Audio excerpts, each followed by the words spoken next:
For 12 years, from 1933 to 1945, Adolf Hitler ruled Germany with an iron grip.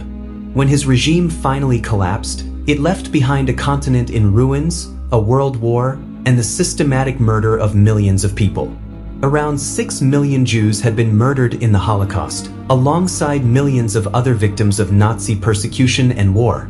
But the end of the war did not mean the end of the story. For the Allies, a new and difficult task was beginning. They had to find the men and women responsible. Germany had surrendered. The Third Reich was finished. Hitler was dead, or so the evidence increasingly suggested. But thousands of Nazi officials, SS members, camp guards, police officers, and collaborators were still alive.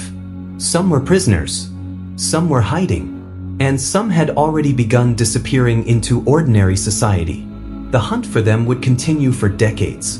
In 1945, Germany was barely recognizable.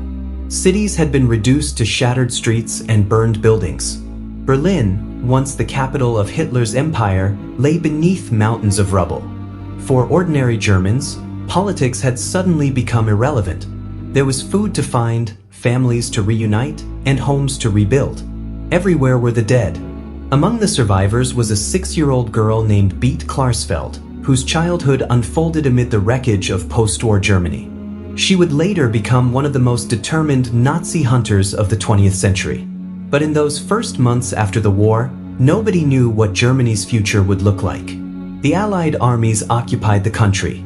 American, British, French, and Soviet investigators began searching through the remains of the Nazi state.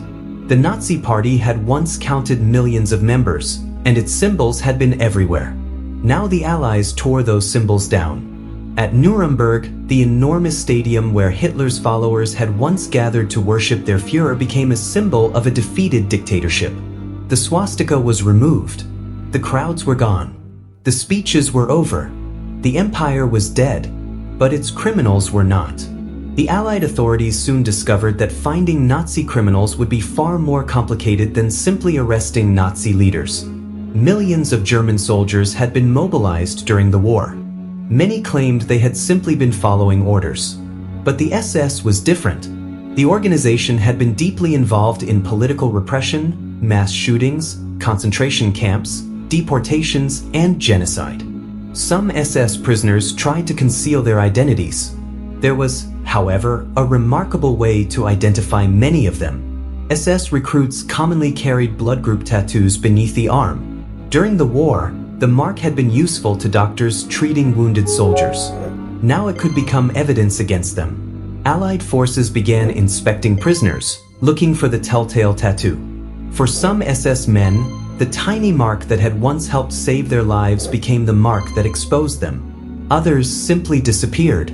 They changed their names, obtained false documents, crossed borders, and vanished into other countries. Some eventually reached South America, the Middle East, or other parts of the world. The Nazi state had collapsed, but the people who served it had scattered, and the hunt had only begun. Among the most important Nazi figures captured by the British was Heinrich Himmler. Himmler had been one of the most powerful men in Hitler's Germany. As head of the SS, he had overseen an organization deeply involved in the machinery of Nazi terror and mass murder. He had visited concentration camps and witnessed the consequences of Nazi policies.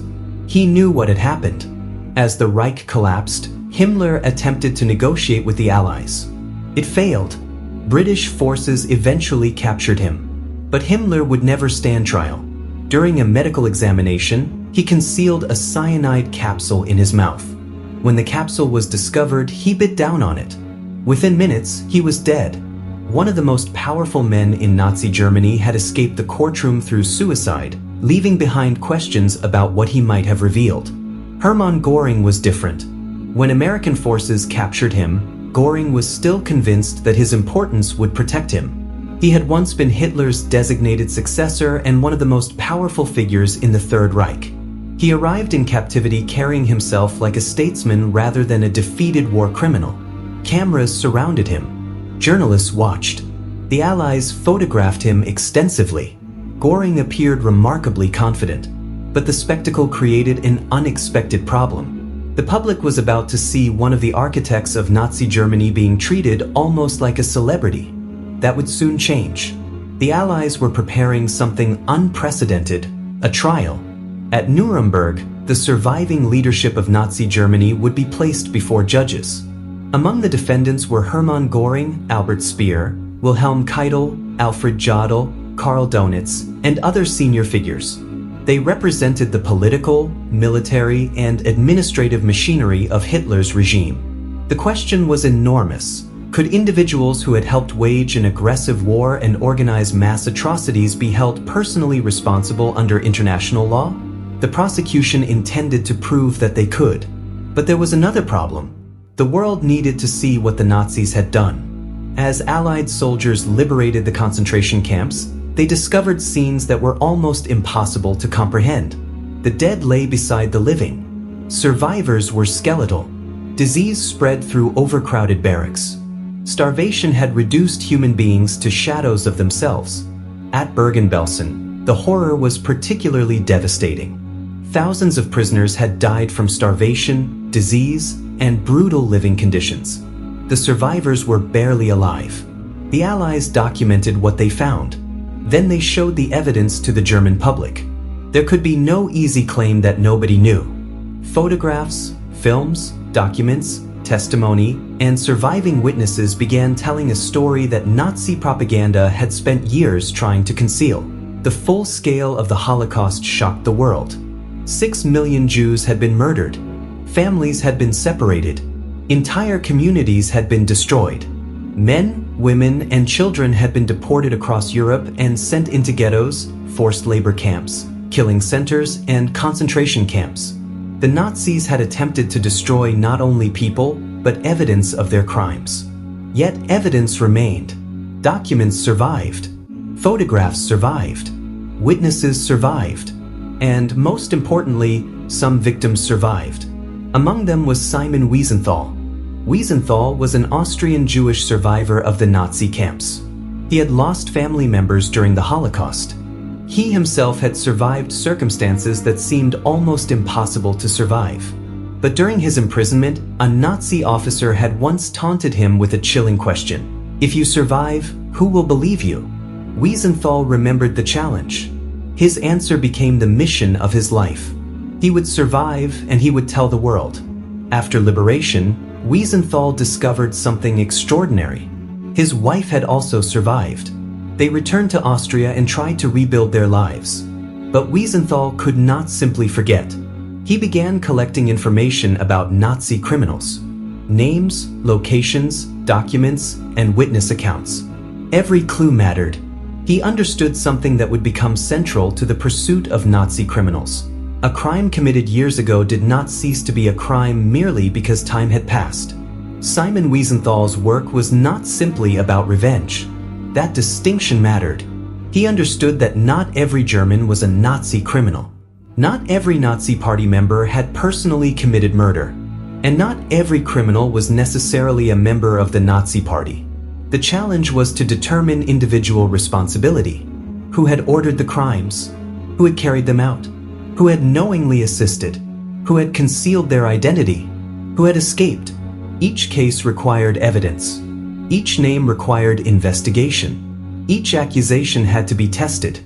Wiesenthal became one of the most famous Nazi hunters in history. But he was not alone. Across Europe and beyond, others began pursuing the same mission. Among them were Serge and Beate Klarsfeld. Serge was a Jewish Holocaust survivor. Beate, a young German woman, refused to allow Germany's Nazi past to disappear into silence. Together they pursued Nazi criminals who had managed to escape justice. Their methods were often bold and controversial. They investigated former Nazi officials, traced their whereabouts, exposed their identities, and pressured governments to confront people who had been allowed to live quietly after the war. They refused to accept the idea that the passage of time could erase responsibility.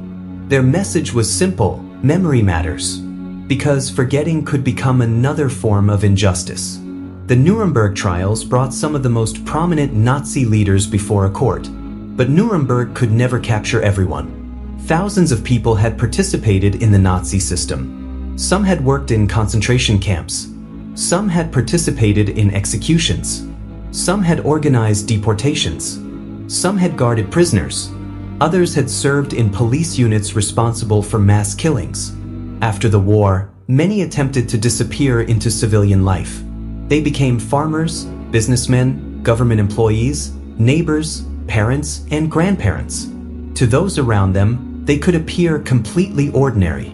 But somewhere in their past was another identity, a uniform, a prison camp, a deportation list, a mass grave, a murder, and decades later, investigators were still searching for them. When concentration camps were liberated, some guards were immediately identified by survivors. Others attempted to escape. At Bergen-Belsen, captured SS personnel were forced to confront the consequences of the system they had helped operate. Some survivors identified former guards. Others identified prisoners who had served as capos, camp functionaries who had sometimes been given authority over other prisoners. The aftermath was chaotic. Some prisoners took revenge themselves. Some suspected collaborators were killed. Others were handed over to Allied authorities for investigation. The line between justice and revenge was dangerously thin. That was precisely why formal trials mattered. Evidence had to replace anger. A court had to determine guilt. The Nazis had attempted to destroy evidence as the war turned against them. Bodies were burned. Documents were destroyed. Prisoners were evacuated from camps on brutal death marches. Witnesses were murdered. Yet the scale of the Nazi system made complete destruction impossible. Too many documents existed. Too many people had seen what happened. Too many survivors remained alive. The truth kept emerging, and every discovery strengthened the case against those responsible. The Nazi regime had tried to create a world in which its crimes could be denied. The investigators were determined to create a record that could not easily be erased. By the end of the war, Hitler was dead. Goebbels was dead. Himmler was dead. Others were imprisoned or awaiting trial. But thousands remained unaccounted for. Some escaped justice for years. Some for decades. A few were eventually discovered in places thousands of miles from Germany. And some died peacefully without ever standing before a judge. For the Nazi hunters, this created a painful reality. Justice would never be complete. But incomplete justice was not the same as meaningless justice. Every criminal identified mattered. Every victim whose story was preserved mattered. Every false identity exposed mattered. The Second World War ended in 1945. The hunt for Nazi criminals did not. It continued through the 1950s, the 1960s, the 1970s, and far beyond. As decades passed, the hunters grew older. So did the criminals. But age did not erase the crimes. Simon Wiesenthal continued his work. Serge and Beate Klarsfeld continued their investigations. Other investigators, journalists, prosecutors, historians, and survivors joined the effort. Their work ensured that Nazi crimes would not become merely another chapter in an old history book. They remained personal stories. A child who never came home. A family whose name disappeared. A community destroyed. A survivor who carried memories for the rest of their life. And somewhere, sometimes decades later, an elderly man or woman could still be confronted with the question, what did you do during the war? The destruction of Nazi Germany demonstrated how quickly a modern society could be transformed by dictatorship, propaganda, racism, and hatred. But the decades that followed demonstrated something else. Criminal regimes eventually collapse. Their symbols can be torn down. Their leaders can die. Their armies can surrender. But accountability does not automatically arrive with victory. Someone has to search for the evidence. Someone has to preserve the names. Someone has to listen to the survivors. Someone has to keep asking questions when everyone else wants to move on. That was the mission of the Nazi hunters. They were not simply hunting old men who had once worn uniforms. They were fighting against something more dangerous, the disappearance of memory. Because the greatest victory for a criminal regime would not simply be escaping punishment. It would be convincing the world to forget what happened. The Nazi hunters refused to forget. And for more than half a century, they kept searching. Not because every criminal could still be found. Not because every victim could be given justice. But because some crimes are too terrible to surrender to time. The war ended in 1945. The pursuit of justice did not.